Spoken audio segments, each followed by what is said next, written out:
Subscribe to our YouTube channel and press the bell icon to get the latest updates. Elections are coming up in Tamil Nadu this year in just a few months, 3 to 4 months. So, time for us to also turn our attention to Tamil Nadu. And you know what?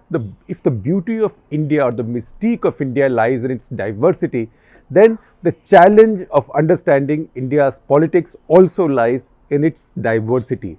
And when I say challenge, I am not complaining, because that is what makes it that much more interesting and fun to be a political analyst, or I would say a student of politics in India, because there is no such thing as Indian politics. Because just as India is a federal nation, India's politics is also very diverse, varies from state to state. There is a Bengal politics that's playing out a great deal in our headlines now as the state heads for elections. There is Punjab politics we've seen play out in and around Delhi over the past many weeks, but particularly on Republic Day. There is a Haryana politics, there is a Madhya Pradesh politics, Rajasthan politics, and then for many larger states, you can have politics of different regions. Purvanchal has one kind of politics, Western UP has another kind of politics, Bundelkhand, Rohilkhand, they are all regions within the state that have different kinds of politics as for Bihar. So, Tamil Nadu has the most unique politics in India. One, it is unique in purely political terms, that for 50 years now, almost 50 years since Kamraj of the Congress party lost power in the mid-60s, since then no national party has been able to rule Tamil Nadu by itself. It was DMK to begin with, Dravid Munnetra Kazhagam, then it split, so it became DMK and ADMK. So one of those parties rules the state. Usually the ruling party has been in coalition with the Congress in the past or with the BJP, but the Congress and later the BJP have always been junior partners. The dominant partner has been the Dravid party, the winning Dravid party. Also, very often the state has had winner takes all. So the Dravid party that wins DMK or ADMK, it has an electoral sweep, so to say. So that is the political tradition in Tamil Nadu. Now, state is going for elections, and I think this is only the first of the many episodes of Cut the Clutter where we will talk about Tamil Nadu. Also, I need to understand more about Tamil Nadu as we go ahead, because this is not a state which most of us covering national politics watch that closely. Although I must say that I have traveled in Tamil Nadu during the past few elections, and that's been educational. So I've learned a little bit. Now, a few things that have happened lately in Tamil Nadu. So what's happened today, I think all of you know that Shashikala, who was convicted for corruption in disproportionate assets case, she is the old friend, partner, surrogate sister, you can call her what you want, but really the person closest to late Jayalalitha, late Jayalalitha, who dominated AIADMK and who was one of the titans of Tamil politics. She was on one side, on one hand, or one side of the net, if it's a tennis game, and Karunanidhi was on the other. Now both unfortunately are gone. So she was partner, friend, partner in politics, partner maybe in businesses. She was also convicted like that. But also many saw her as the political legatee of Jayalalitha. So when Jayalalitha died, then immediately there was a kind of a succession, an unhappy succession or an unsettled succession, but there was a kind of a succession with Shashikala rising. Shashikala brought along with her her nephew, who's Dinakaran. That led to a lot of rumbles in the party AIADMK. Meanwhile, the court settled that issue for the time being by convicting her and locking her up in jail. So she's just spent 4 years in the jail in Bangalore, from where she's coming out. In fact, as she's coming out, she's also recovering from COVID. So she's had an eventful life. I don't think you would want to wish such an eventful life to your friends or anybody that you feel even a sliver of affection for. Anyway, so she's out. Does she make an impact? So that is one thing that's happened in Tamil Nadu. So the short answer is that we don't believe that will make such an impact, because while she's been away, nobody had taken her to be a natural successor to Jayalalitha. She is not a legatee to Jayalalitha, like say Mayawati was to Kashi Ram. If I can give you a more familiar example in the heartland. But she was a factor. But 4 years she's been away in jail. You know she is a convict now. She cannot contest elections or hold public office for 6 years. So that has solved a problem for her party or for Jayalalitha's party. That's where EPS and OPS, as we know them, are Chief Minister and Deputy Chief Minister. That is E. Palaniswamy and O. Paneerselvam. They are the Chief Minister and Deputy Chief Minister. So that duo of Tweedledee and Tweedledum is running the government. Sometimes they fight, sometimes they come closer together, and we'll come to that in terms of what's happening now. So it doesn't look like she will make much of a difference, because EPS and OPS have both said that they don't have any place for her in the party. So unless she can come back and hijack the party again, I don't know enough right now to be able to hold forth on that. But from whatever I read in Tamil Nadu press and whatever I understand from our reporters, it doesn't look like she'll be able to hijack AIA DMK, in which case she is left with a party that her nephew and others set up when she was sent to jail. That is Amma Makkal Munetru Kadgam, or AMMK, Amma in this case for Jayalalitha. So AIA DMK was All India Anna DMK in the name of CN Annadurai, and now Amma Makkal Munetru Kadgam in the name of Amma, as in Jayalalitha. That's a faction, but it's also a fact that that faction lately has shown the ability to take at least 5% of the vote away from AIA DMK. Now, in a straight election, in a polarized scenario, 5% is a lot of votes, because even 1% can be the difference between a landslide win and a devastating defeat. So this is a factor, and let us see how this leverage plays out. So that's one. Then something else also happened over the past couple of weeks. If you Google the words MK Stalin and VEL, VEL, a lot of entries will pop up. Now, if you live in Tamil Nadu, if you follow Tamil politics, you know what I'm talking about. You obviously know more than me about Tamil Nadu politics. I am no expert. But in the rest of the country, a lot of the people may be surprised as to why I am saying Google MK Stalin and VEL. MK Stalin, we all know, he is the leader of DMK. He is the son or heir who inherited the mantle from his late father M. Karunanidhi, and he will be the chief ministerial candidate, and his party at this point looks to be the favorite to win, because that is the trend in Tamil Nadu. In fact, it was a bit of a surprise the last time when Jayalalitha won a second term, because that was against the run of play. That usually doesn't happen in Tamil Nadu, and right now with Jayalalitha away, Stalin seems to be in front. So what is a VEL? We know who MK Stalin is. What is a VEL? Now VEL, you will see pictures. VEL is like a spear or barcha or bhala, as we say in Hindi. Now this spear is not any spear. This spear, VEL, is the spear that is held by Lord Kartikeya. Lord Kartikeya is one of the sons of Shiva and Parvati, Lord Shiva and Parvati, and a brother of Lord Ganesha. Lord Kartikeya is also the warrior god. So at one event in a place called Tirutani, and I think some of you who go to Tirupati from Chennai might have passed that little town. So in the village or a little town of Tirutani, somebody handed over a VEL, a silver well. I don't know if I am getting the pronunciation right, so my apologies if I am not.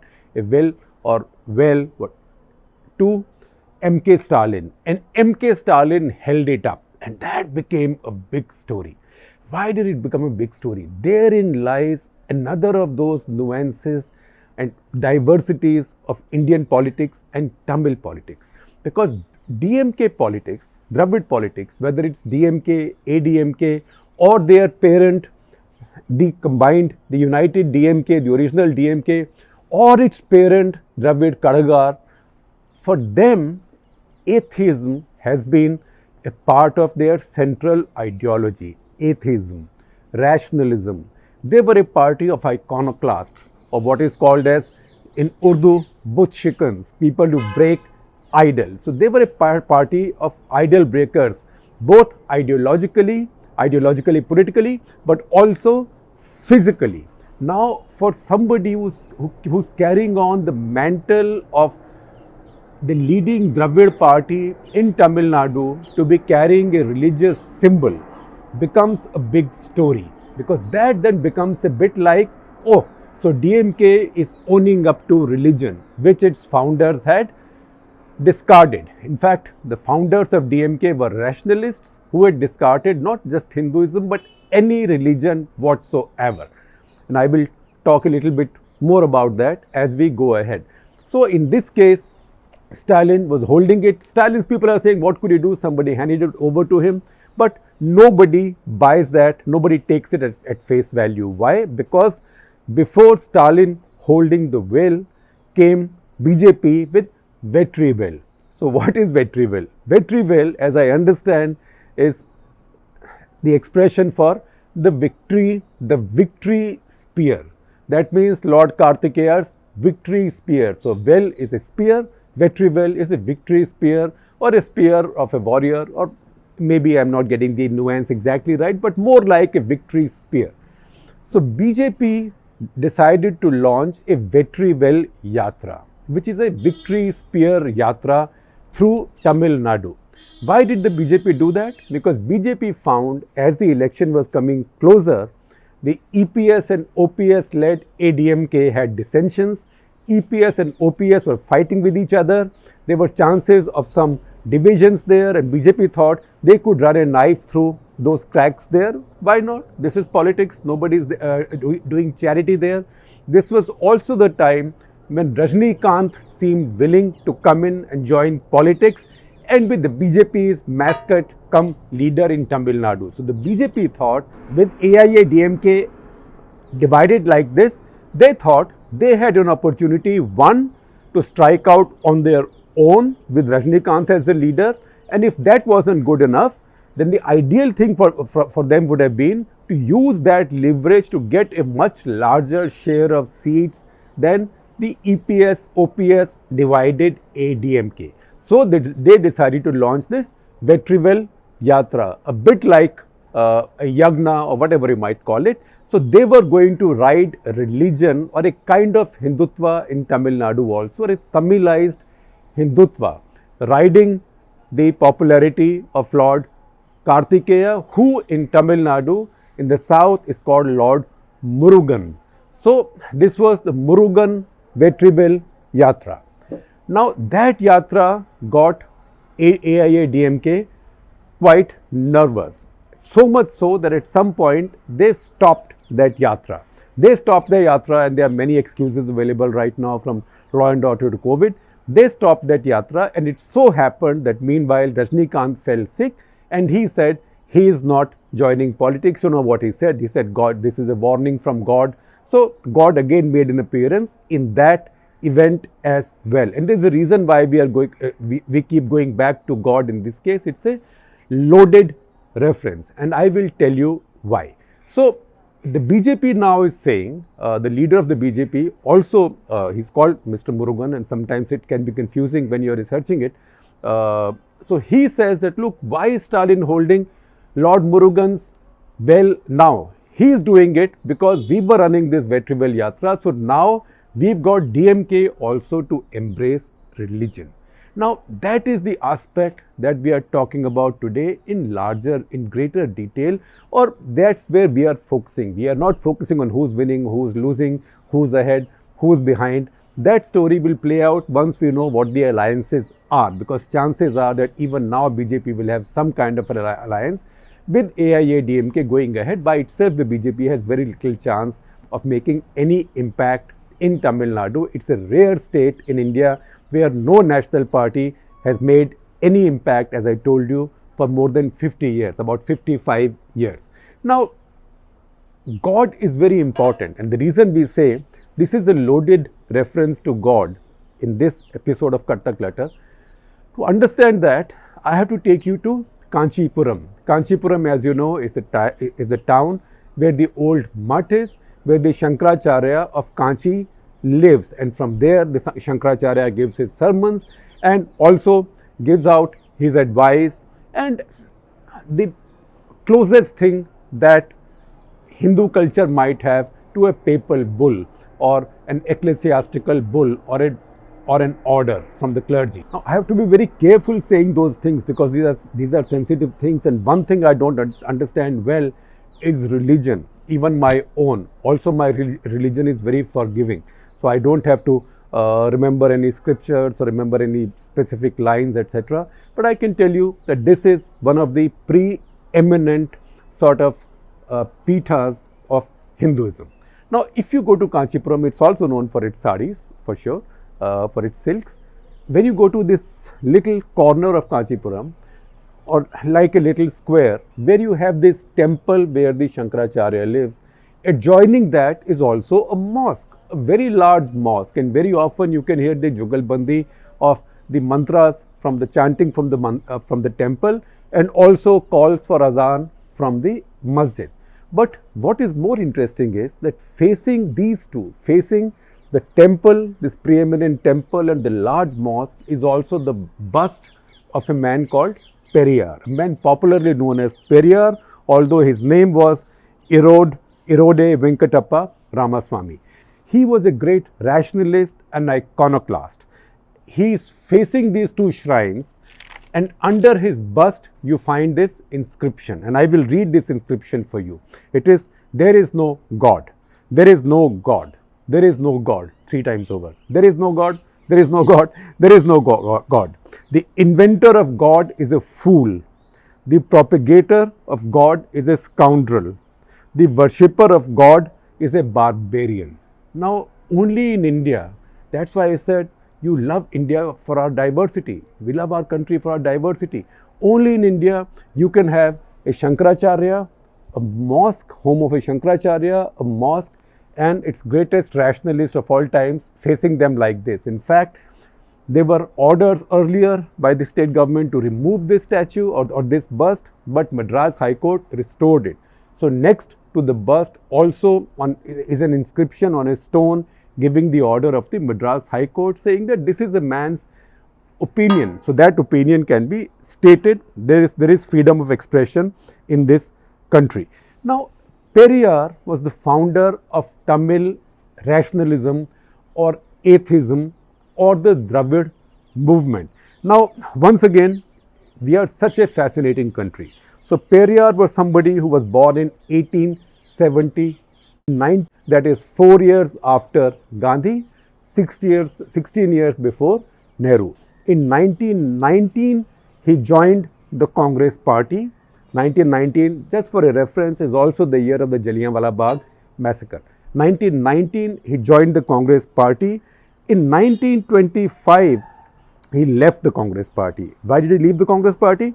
He left the Congress party because he thought the party was not able to fight Brahminical patriarchy, superiority, because he had had a kind of an epiphany when he went to Varanasi or Kashi when he was in his very early 30s, I think it was 30 or 31. He went to Kashi, and the story goes that he was very hungry, so he wanted to go to one of these places where people are fed a free meal, and he was turned out because apparently he was told he's not a Brahmin, so he can't be fed at those places. So he put a sacred thread around these. Some of it could be folklore, but that's the story that is widely believed. He even put a sacred thread round his neck, again tried to go in, but then he was told that he has a mustache and Brahmins don't keep mustaches. So he got so hungry that he had to eat leftovers. And then he realized that there was this Brahminical superiority that he had to fight, and he also realized that the charity hall where he was going to eat had been funded or built by a non-Brahmin from Tamil Nadu. So his argument was that what is this? That we give Brahmins gifts, tributes, everything, and the Brahmins give us nothing. So he built this as an anti-Brahmin movement. To make it anti-Brahmin, it also was anti-God, an atheist, rationalist movement. His movement was a very revolutionary movement. It was anti-caste, anti-religion, it was for gender equality, and it was for social equality. And again, he went through big changes in his mind when between 1929 and 33 or thereabouts, he traveled around the world, including the Soviet Union. These were also the years of the Great Depression. And he came back imbibing a lot of those socialist or left thoughts as well. And he came back, left the Congress, and he set up his own party. First, it was a Justice Party, then it became Dravid Kadagam. He also started out what was called as the self-respect movement. Now, he was an iconoclast. So, he was breaking the idols of Hindu gods and goddesses everywhere. In fact, he broke a lot of idols of Ganesha, for example, because Ganesha was the most popular god in Tamil Nadu. But also, so was Kartikeya or Murugan. Now, as India came into late 40s and India became independent, his movement had begun to look a little bit too exclusivist, because not only was he against caste, against religion, very socialist in his thinking, very gender equal, all that's fine, but he also believed that Tamil Nadu should be a separate country, or Dravid Nadu as he called it, should be a separate country. So his movement or his party became separatist. But as always happens, because this became a democracy, and that is the beauty of democracies, Indian democracy attracts separatists into the mainstream. To understand how we got here, we have to also know a little bit more about how Periyar built this politics. So Periyar is somebody who is one of the great titans of Indian politics and freedom movement. He was born in 1879, which, if you put that in the right time frame in perspective, which was 4 years after Gandhi and 16 years before Nehru. And he joined the Congress party in 1919, which, for reference, happens to be the year of the Jallianwala Bagh. So it was Periyar who laid the foundations of the Dravid movement, which was a rational atheist movement, out of which DMK, ADMK, Dravid parties grew. So CN Annadurai, who was his main chela, he said that, look, now that we have a party, we can get political power. So let's use this party or this political power or this political force to get power for ourselves in India's democracy. There was a clash between the two, and CN Annadurai left and formed a political party called DMK, Dravid Munnetra Kadagam, which became a mainstream political party, although it retained some of its separatism for quite some time. In fact, for a long time, it kept on campaigning for much greater autonomy for the states. So it was Annadurai who brought his DMK a little bit closer to the mainstream, and he said he will not worship God, he will not follow religion, but he will also not fight with those who follow religion. So there is a line from him that I find in my research. It's a famous line from him. I can't speak it in Tamil, but it was something like, I don't break coconuts for Pilayar. Pilayar is the Tamil for Ganesha. I don't break coconuts for Pilayar, but I will not break his idols either. I have this quote, the courtesy of scholar A.R. Venkat Chalapati in Chennai. So right now, to think that the state where atheists have ruled for 55 years, that state is now going through such a radical change that these atheist parties or descendants, political descendants or legatees of Periyar are now not unwilling to embrace religion, or at least don't detest or don't reject religion, is a big change in that state, and that is something that we have to notice. Now, Stalin and his family, they've been visiting temples. They say this is archaeology, tourism, etc. But we know that in Tamil Nadu, more and more people are going to the shrines, going to the temples. What has happened in the process is that a lot of non-Brahmin priests have also emerged. So maybe the belief is that we've used Periyar's ideology to demolish Brahminical superiority or to demolish caste-based discrimination, and once the end of social justice have been attained, then why fight with gods? Because gods are with everybody. So that is the big change right now in Tamil Nadu. So it was in the 50s that the Dravid movement made some kind of an uneasy peace with God. It looks like now that they are taking a step closer. So from saying that I will not break the idols of Lord Ganesha to now his truer descendant, which is DMK, which is Stalin, holding up this well of Lord Kartikeya, Lord Ganesha's brother, is a big change in Tamil Nadu. Now, why has this happened and what does it mean? So, I will just tell you briefly one thing, that Tamil politics was built around Dravid ideology. Soon the party split and split. Now, both parties split with the same Dravid ideology. So, what was there to divide them in politics? Now, none of the parties also wanted to oppose God anymore or to be atheist. Jayalalitha, if anything, was quite aggressively, quite unhesitatingly a believer. She would go to temple, she would attend pujas, etc., etc. So that ideology wasn't even surviving. So how was the politics going to go forward now? So populism became the new ideology in Tamil Nadu. Again, you can say both parties do populism, both distribute a lot of welfare and do it efficiently. So I would say the ideology that divides Tamil Nadu politics now is competitive populism. It's a question of who can deliver more to the people directly and more efficiently. And that is how these elections are fought. And I do not believe, at least until now, we do not believe that this election will also be anything more than competitive populism.